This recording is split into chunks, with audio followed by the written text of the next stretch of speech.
Mantan Menteri PUPR Basuki Hadi Mulyono resmi dilantik Presiden Prabowo menjadi Kepala Otorita Ibu Kota Nusantara IKN. Prabowo memberi target kepada Basuki untuk menyelesaikan pembangunan IKN 3 sampai 4 tahun ke depan.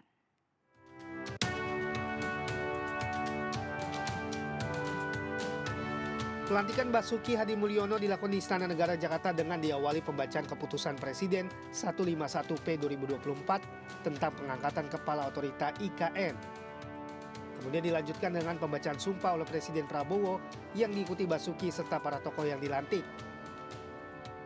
Dengan pelantikan ini, Basuki yang merupakan mantan Menteri PUPR di era Presiden Jokowi secara resmi akan meneruskan tugas di IKN. Usai menjadi pelaksana tugas sejak Juni 2024 lalu menggantikan Bambang Susantono.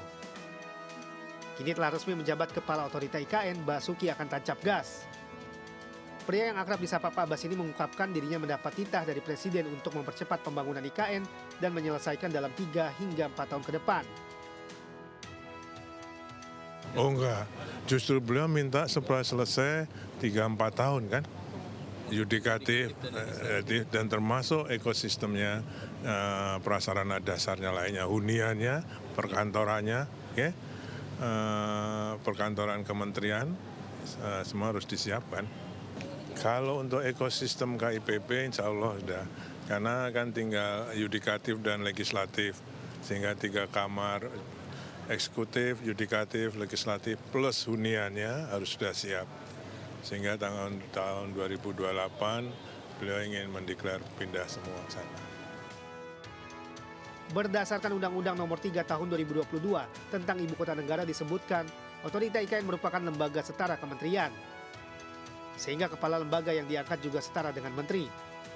Sedangkan hak keuangan dan fasilitas lain bagi kepala IKN diatur dalam Perpres Nomor 13 Tahun 2023. Dalam bilet itu disebutkan Kepala Otoritas IKN menerima hak keuangan sebesar Rp172 juta dan dana operasional Rp178 juta. Dari Jakarta, Tim Liputan melaporkan. Pemirsa, ada cukup banyak agenda Presiden Prabowo Selasa kemarin. Selain melantik Kepala Otorita IKN, Prabowo juga melantik sejumlah pejabat negara baru lainnya. Di hari yang sama, Presiden juga menggelar pertemuan terbatas dengan Menko Perekonomian guna membahas lemahnya daya beli masyarakat belakangan ini. Informasi ini kami rangkum dalam Politik 24 Jam.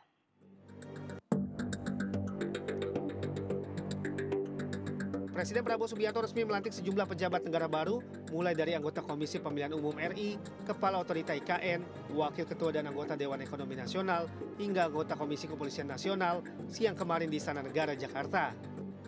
Wakil Ketua Ekonomi Nasional yang dilantik adalah Maria Elka Pangestu, sedangkan 6 anggota Dewan Ekonomi Nasional yang dilantik yakni Muhammad Khatib Basri, Arif Ansori Yusuf, Haryanto Adikusumo, Haryanto Irawan, Septian Haryoseto, dan Firman Hidayat. Mereka akan bekerja di bawah pimpinan Luhut Binsar Panjaitan selaku Ketua Dewan Ekonomi Nasional. Prabowo juga melantik Menko Polhukam Budi Gunawan sebagai Ketua merangkap anggota Komisi Kepolisian Nasional. Sementara di lembaga KPU RI, Prabowo melantik Iva Rosita untuk sisa masa jabatan 2022 hingga 2027 menggantikan Hasyim Asyari.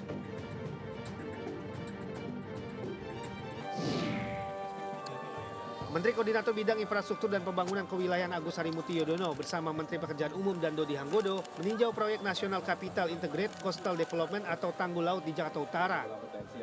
Proyek ini digadang-gadang sebagai cikal bakal tanggul laut raksasa DKI Jakarta dan menjadi salah satu mega proyek prioritas Presiden Prabowo Subianto. AHE menyebutkan banjirop dan penurunan permukaan tanah merupakan masalah di pesisir Jawa. Setiap tahun terjadi penurunan tanah hingga 10 cm. Untuk itu proyek National Capital Integrated Coastal Development yang sudah dibangun setinggi hampir 5 meter akan menjadi cikal bakal terbangunnya tanggul laut raksasa.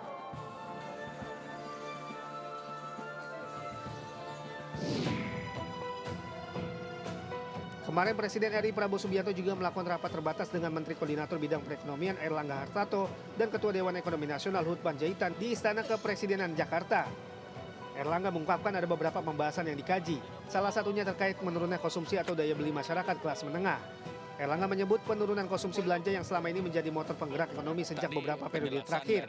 Pemerintah kini tengah mengkaji dan menyiapkan langkah-langkah guna meningkatkan kembali gairah atau daya beli masyarakat dalam waktu dekat.